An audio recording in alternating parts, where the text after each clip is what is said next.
ইসলামের মালিকানাধীন ৬ ব্যাংকসহ মোট ৯টি ব্যাংকের পে অর্ডার, চেক ও ব্যাংক গ্যারান্টি গ্রহণ না করার নির্দেশ দিয়েছে চট্টগ্রাম বন্দর কর্তৃপক্ষ। এ নিয়ে আরও জানাতে চট্টগ্রাম থেকে যোগ দিচ্ছেন সহকর্মী আব্দুল্লাহ রাকিব।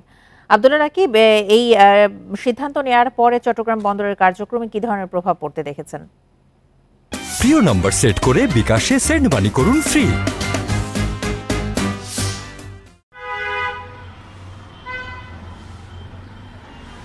বন্দরের কার্যক্রমে খুব একটা প্রভাব পড়েনি, কারণ বন্দরের কার্যক্রমের সাথে শুধুমাত্র এই ব্যাংকগুলো নয়, বাংলাদেশে আরও অন্যান্য বাণিজ্যিক ব্যাংক রয়েছে। সেক্ষেত্রে এই ব্যাংকগুলো ছাড়া অন্যান্য যে ব্যাংকগুলো আছে সেই ব্যাংকগুলো ড্রাফট বা পে অর্ডার বা চেক বা লেনদেনের সমস্ত সব কিছুই আগের মতোই আছে। তবে এই ব্যাংকগুলোতে শুধুমাত্র যে এই নোটিশটি দেওয়ার পরে বা চিঠিটি দেওয়ার পরেই একটা সংকট শুরু হবে সেটা তাই নয়।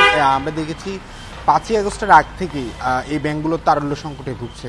বলা চলে এই চলতি বছরের শুরু থেকে ব্যাংকগুলো তারল্য সংকটে ভুগছে এবং সেটি আগস্ট মাসে প্রকট আকার ধারণ করে। ফলে এই ব্যাংকগুলোতে সাধারণ অন্যান্য গ্রাহকরা, বন্দর ছাড়াও অন্যান্য গ্রাহকরা আসলে নানাবিধ সমস্যার মধ্যে পড়ে। আমরা অনেক জায়গায় শুনেছি ৫,০০০ বা ১০,০০০ টাকার চেকও তারা নগদায়ন করতে পারছে না। ফলে সেই সংকটটা এখন যেহেতু এই ব্যাংকগুলোর একটি পুনর্গঠন কার্যক্রম চলছে এবং এই ব্যাংকগুলোর ঋণ খেলাপি কিংবা তারল্য সংকট তীব্র আকার ধারণ করেছে, ফলে বন্দর কর্তৃপক্ষ বাধ্য হয়ে অনেকটা এই সিদ্ধান্ত নিয়েছে। এছাড়া আরেকটি যে কারণ মূলত বন্দর এই সিদ্ধান্ত নেওয়ার পেছনে, সেটি হচ্ছে এসআলমের যে ব্যাংকগুলো আছে সেই ব্যাংকগুলো ৬টি ব্যাংকে এই বন্দর কর্তৃপক্ষের বিভিন্ন স্থায়ী আমানত রয়েছে। এছাড়া সেখানে অন্যান্য যে লেনদেনের যে বিষয়গুলো সেগুলো রয়েছে। ফলে স্থায়ী আমানতগুলো অনেকটা অনিশ্চয়তার মুখে দেখা দিয়েছে।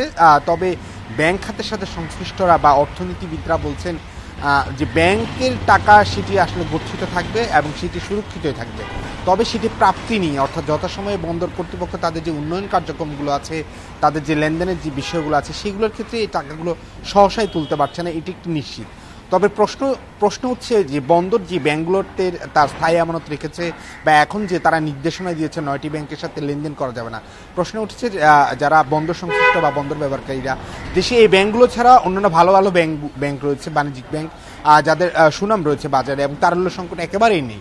ফলে সে ব্যাংকগুলোতে এই সময়গুলোতে গত ১.৫ দশক ধরে সেই ব্যাংকগুলোতে যদি আমানত না করে কেন এই ব্যাংকগুলোতে রাখা আছে, এখন সেই প্রশ্নটি সামনে এসেছে। তবে বন্দরের যারা কর্মকর্তা তারা বলছেন যে এই ব্যাংকগুলো আসলে যারা মালিক পক্ষ তারা নানাভাবে বন্দরকে প্রচার করেছে, যে মোটিভেশন করেছে যে এই ব্যাংকগুলোতে টাকা রাখার জন্য। ফলে এই ব্যাংকগুলোতে অনেকটা বাধ্য হয়ে বন্দরকেও টাকা রাখতে হয় নানা উচ্চ পর্যায়ের উচ্চ মহলের সিদ্ধান্তে। তো সব মিলিয়ে বলা চলে লেনদেন এই ৯টি ব্যাংকের বন্ধ হলো, বন্দরের স্বাভাবিক কার্যক্রম এখনো চলমান রয়েছে এবং কোনো ধরনের সংকট নেই। চট্টগ্রাম থেকে জানাচ্ছিলেন আমাদের সহকর্মী আব্দুল্লাহ রাকিব।